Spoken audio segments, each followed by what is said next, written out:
Lu như hồng họ giờ lì lu nữa lì lu cứ thâu nhau bên lông chén cứ nó ta tao tí mẹ chén phụ ta chén một lúc cả tao cái chi tao sinh nhau đó là còn nó giờ lì lu ta tao bố chạy tua một số nhau cho bên Yuba City đó bên bao xa xa cho tao of America nhớ tao hậu bên luôn thong Yuba Sutter chỉ ta linh đạo thọ chờ xe影相我要读多对住到路共好 Hmong American Association 我设计到比较 Hmong nhớ到 Yuba Sutter I would also like to invite up Dr. Tom Chow to welcome our Mien family. Tom Chow một bộ tây chờ rồi bé cho mi tôi mình nhớ tôi nhớ rồi tây chờ nó bé nung nó bé thêm một cái vật mình là cho con nó tôi cho rồi bé cho con hiểu gì nè mà. On behalf of the Hmong here in Yuba Sutter area, Kevin Yang President of the Hmong American Association here, welcome all of you. Thank you so much for joining us. It's a pleasure to have you here. A pleasure to have all our special guests, our parents. Chỉ sau đó tôi thản đơn đầu, giá thô lọ đơn đầu là chú lúc chạy tạ sĩ nó thì rồi tóm thì cụ bỏ đầu thì page tôi thản đầu. Cụ sáng mua là cho trên chỉ đó bé nó mà cá hậu, bé thằng gió cho là cho trên chỉ bé tôi để cho nó là cụ mua cái cần đó hậu lử. 贴出呀 benefit， 我常常没干不的别是的，这些人呢我不顾那么大咱们去在亚洲人的，这多做的钱了，别顾多，这套 in generation 那么一点那就没干的能够上，这套能够上呢就别顾啊 struggle， 这套大干能够上的就别顾以后开着。 tiền thì bé bây giờ chỉ cho xong nó vậy bé cho tuân xài sợ là quân nào quân chứ là quân business owners quân là quân lụa là tao doctor lawyers để bây giờ thả cho nó mình chỉ giờ cho lúc đấy chờ nó cho tiền chỉ để cho nó giờ lụt mong cho cũng thả mình chỉ ta chỉ của tôi ly vậy để cho nó chỉ tao cần đã ESL chứ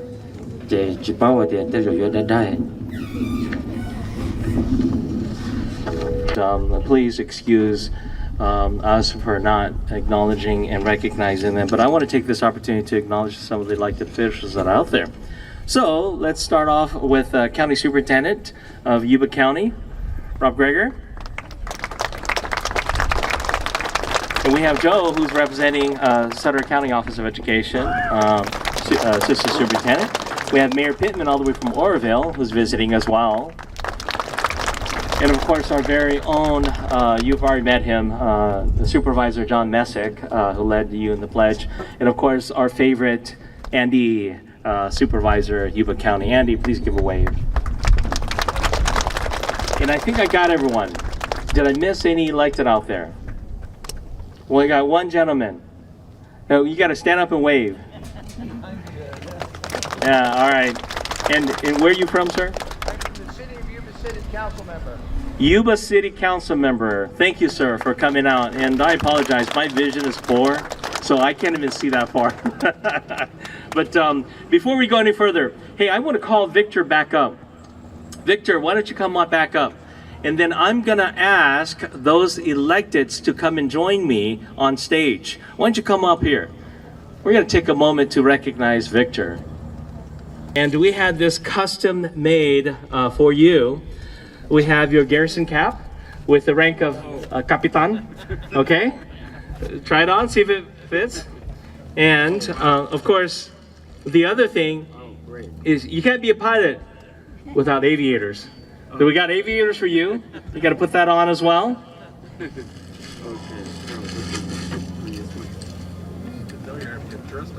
Yeah. And of course, the best thing is a flight suit. You can't be a pilot without a flight suit. Oh, great, super. Thank you very much. Last thing, need an ID, because all the pilots not going to know who you are since you're an honorary captain. So it says Captain Victor Yingzhong Hyung, honorary T-2A pilot. Okay. All right? Okay. Awesome. Thank you. It's an honor. Thank you very much.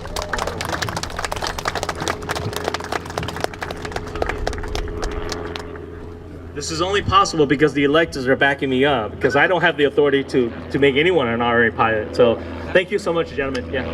cú ya ít tu cho bé họ lại càng lúc sau nó muốn cho tận đây, tôi cho cho anh đó, giờ này vấn đề bé yo bé họ nó mong bé sáng thọ chờ xử lý giờ bé tu bỏ xong nè, lúc ấy rằng gạo cái chỉ chờ xong, dù chú bé mong khó cái sacrifice là bé chú cái một trận trang bộ lúc đấy lúc chờ, hạt chú thay nụ phun nó bỏ, và tua trong lúc đấy chờ nó bé mong xả lấy tua tàu nó ha, giờ ấy khó và được bé yêu yêu chú khán đó thọ chờ có luôn.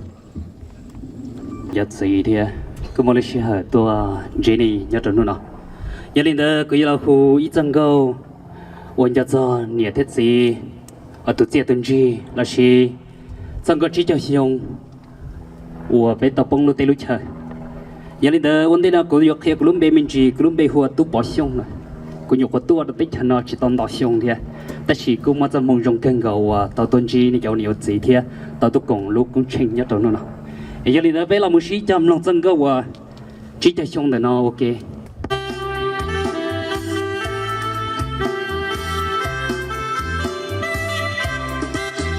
Cho xong bề cho mong dài lo chưa tay có mùa tàu từ lo lý cho để na cho lúa thế cứ đi nâng chờ ý bùa chơi bỏ che to cả chỉ cho xong bề cho mong trâu của vua bề mong tua mù bù to bù trong bù hà đành của mùa từ quân cha nhan địa tê thơ luôn đủ chi bơ bé thia gió nhẹ chỉ cho xong bé cho mong bông tê thơ bé chờ đợi tia tàu kia mũ thông bia tê li cha lo có bê do bê luôn bê buồn mong che chỉ cho bù lo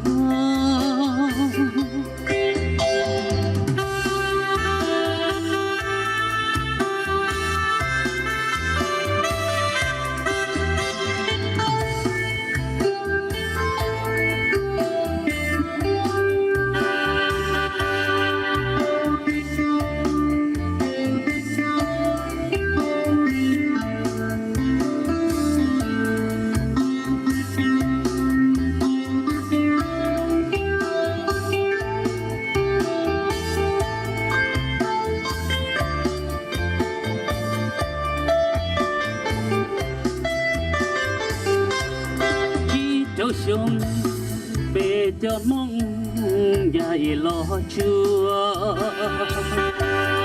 bên của mùa tàu từ lo lý cho để na cho lúa thế cứ đi nâng chờ ý bùa chơi bỏ che to cả chỉ cho xong về cho mong trâu của vua về mong tua mù bù to bù đông bù hà tay của mùa từ quân cha nhan địa tê thơ luôn đủ chi ba bé tia gió nhẹ chỉ cho xong bé cho mong bông tê thơ bé chờ đợi thì tàu kia mũ thông địa tê li cha lo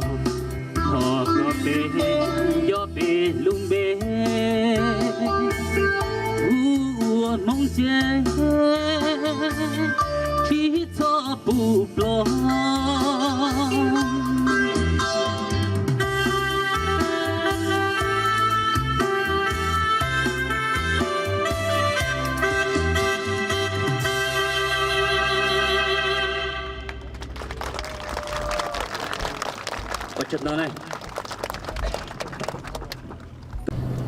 Thank you to everyone who made this day possible, and to the Hmong communities. We see you, we honor you, and we thank you for being an essential part of our American story. May God bless you all, and may this memorial forever inspire freedom, unity, and peace. Thank you.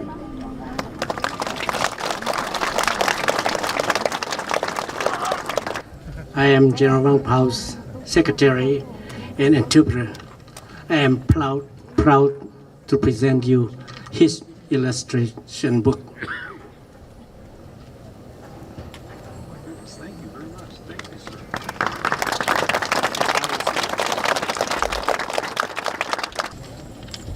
Nhớ rằng vấn đề là thọ hàng choท่านในผลว่าปอ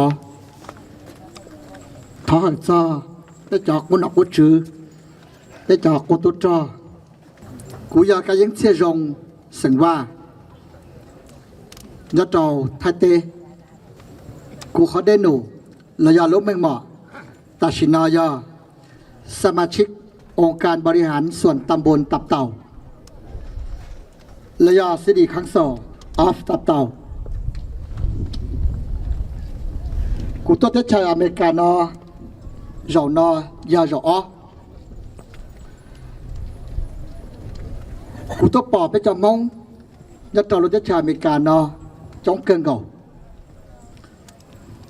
เมื่อจงเล่งตัวเกิดเตียด็อกเตอร์ระยะ PhD เมื่อจงเล่งตัวเดนูจอดจังฟื้กูตัวปอชดาเมื่อสักเกิดเจนเจเทว่าแม่งมุดอีถังว่าเชียกันก่อมองอเมริกาใหญ่เปิดมองว่าจะชิลูแหงจะชิปาเทียจะชิเชากูตัวปอยัดจอนดาวลุสิดีจังฝืออเมริกาต่อจอใจที่ปอรงเป็นมองเราหมดปัวเป็ดถั่วหายจอดกันคือวัวจอยาตาลอยัดจอนดาวลุ้นจงเต้นอยาวีมัวท่านในพลว่าปอมัวได้จากอุตุจอมัวจากกุนอกุจือ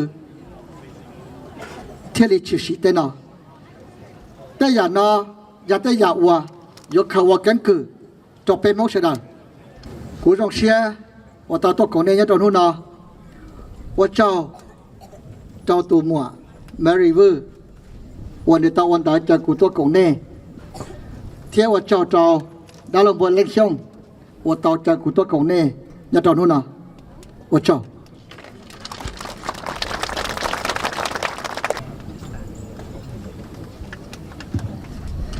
All right, thank you so much for Council Member Kai Ying Wang from Thailand.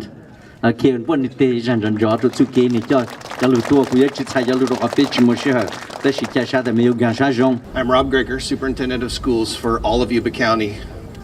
It is my pleasure to thank and to honor all of you veterans.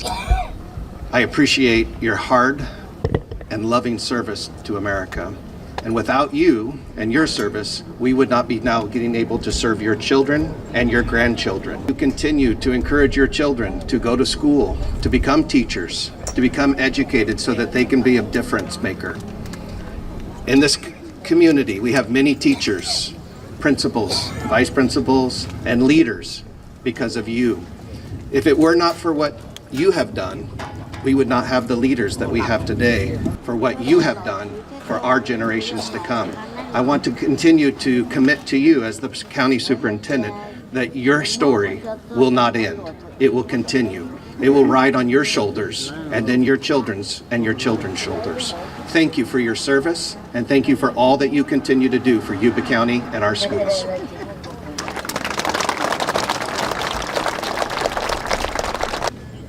Mr. Superintendent, we the Hmong are so proud that you are taking care of our children, educate our children in the right path. On behalf of General Vang Pao, I'd like to present you General Pao's illustration book for education. The Hmong history, General Vang Pao history, is in this book. Thank you. Nhớ rồng nè trồng gì trồng thơ theo cô tu trò lưu theo mà chùa chỉ này phun bê tôi cho trồng mông lò lì chả tàu plau trầu sông chỉ này phun mù lại bê nhỏ cho chi trầu sông bê luôn anh và mang cho họ tự trồng thơ theo cô tu trò dùng xe cơ hai tia bây giờ giờ nền gian chẳng thế nào chỉ hậu làm được bây giờ cái kinh tế bây lúc đà lúc rồi vấn đề qua luôn cú hai nó trốn đi rồi đó bây giờ tàu chỉ cho xong là thì cú hai áp bây lúc tôi cho phong như anh cả cho cú mà lo hai tôi phải chăm mong nữa mà I want to thank you Marivu and chair and leader who organized this pasal pe yang wa hulu na pasal ya wa cho wa thâu tiệp phò một xử lý u no của sa wa to sa lu phải ki pe yi cho phong year cũng cho ha cho wa phong year pe nhau long cheng wa hulu hon de pe nhau ho cho phong year chỉnh chúa ya chúa cùng đảng văn danh nhau mình suta. I'm proud to live in this country, one nation under God, with liberty and justice for all. This is the only country in the world that I know that justice and liberty is for all. Cú rong xia, cú ya chỉ là ít tổ cô tu trò, tất sĩ cú chỉ là ít tổ cô tu trò. Ya lên đó chỉ ta được phun thêm mua lúc cộng hậu hu thì SG Veteran Family เพื่อที่กับไปจะมีอยู่ละหมดฝั่งละหมดตัวya lên đóลูกcộng hậu hết khối rồi nhá cho California, cho nhá cho Minnesota หลังจากก็มันดังเยลงตัวจอบไปเชนหรือที่กับกูลำตัวไอ้ว่าเจ้านู่นเอาไปเฉลยตัวกับเป็นยันจงหัวเดีย freedom is not free เกี่ยเพ่งchỉ cho tàu đó นี่เจ้าวันไหนทหารนี่ยิงเป้าเดียไปเสียลิบตาประธานเดี๋ยวเราใส่ใจอะไรอย่างร้อยถั่วใส่ใจให้ละไปเสียไปเจ้าจีพาตุนู่นเอาไปเทียมหมดนู่นOkay, with those over 35,000 SGU soldiers, that's why we have this opportunity to celebrate the freedom today, and also under the leadership of General Vang Pao. So, I was not a soldier, I was not a veteran, but I'm the son of a SGU soldier. So I'm very proud of you. Thank you for your service, and God bless you, and God bless America. Thank you.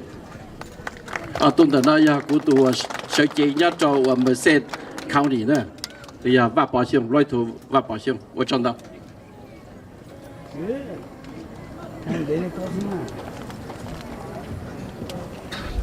buổi gia đình đó choประธานbuổi chợ vàng nè, choประธานnhắc cho SGU